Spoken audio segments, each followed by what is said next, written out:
समजा तुमच्या मित्राने एक दुकान सुरू केलं आणि तुमच्यासाठी दोन पर्याय तुमच्या समोर ठेवले. पर्याय नंबर 1 की या दुकानदारात त्यांनी तुम्हाला भागीदारी ऑफर केली. तू माझ्या या दुकानात भागीदार हो असं म्हटलं. तर जेव्हा भागीदारी तुम्ही करता तेव्हा काय होतं, तुम्ही त्या व्यवसायाचे भाग होता. व्यवसाय वाढला तर त्या वाढीमध्ये तुम्हाला तेवढाच फायदा, तेवढाच प्रॉफिट होतो. दुर्दैवाने व्यवसाय कमी जास्त झाला तर तुम्हाला मिळणारं उत्पन्न सुद्धा तेवढंच कमी जास्त होतं. यालाच म्हणायचं इक्विटी म्युच्युअल फंड.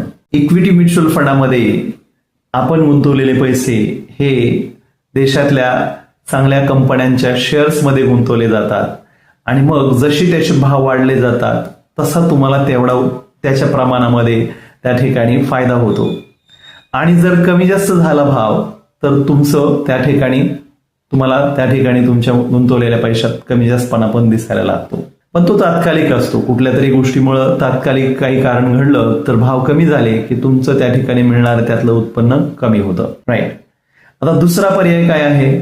दुसरा पर्याय आहे तुम्हाला त्या ठिकाणी ठराविक व्याजाने पैसेच त्या बिझनेसमध्ये गुंतवण्यासाठी त्यांनी सांगितलं. म्हणजे तुम्ही समजा 2 लाख 5 लाख रुपये त्याला एक 10% व्याजाने त्याला दिले. तर मग या ठिकाणी काय होतं की त्याचा बिझनेस वाढला तरी तुमच्या इन्कमवर परिणाम होणार नाही, तुमच्या उत्पन्नावर परिणाम होणार नाही, कारण तुम्हाला 10%नीच पैसे मिळणार आहेत. किंवा त्याचा बिझनेस खाली गेला तरी देखील तुमच्या उत्पन्नावर फारसा काही परिणाम होणार नाही, कारण तुम्हाला ते ठरलेल्या ह्याने मिळणार आहेत. ते आहे date mutual fund. Date mutual फंडामध्ये आपण गुंतवलेले पैसे हा फंड मॅनेजर सरकारी कर्ज रोखे म्हणजे गव्हर्नमेंट बॉन्ड्स किंवा तत्सम काही टूल्समध्ये तो गुंतवणूक करत असतो.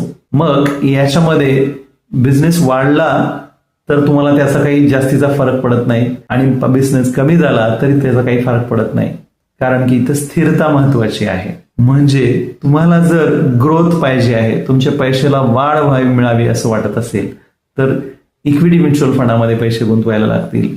आणि तुम्हाला स्थिर उत्पन्न पाहिजे, चढउतार नकोय, तर तुम्हाला डेट म्युच्युअल फंडामध्ये पैसे गुंतवावे लागतील.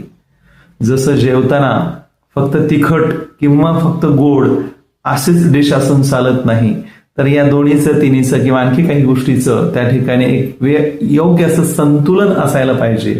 तसंच गुंतवणूक करताना देखील आपल्या या गुंतवणुकीमध्ये योग्य ते संतुलन असलं पाहिजे. म्युच्युअल फंड समजून घ्या, मग गुंतवणूक करा आणि समजून घेण्यासाठी मला संपर्क करा.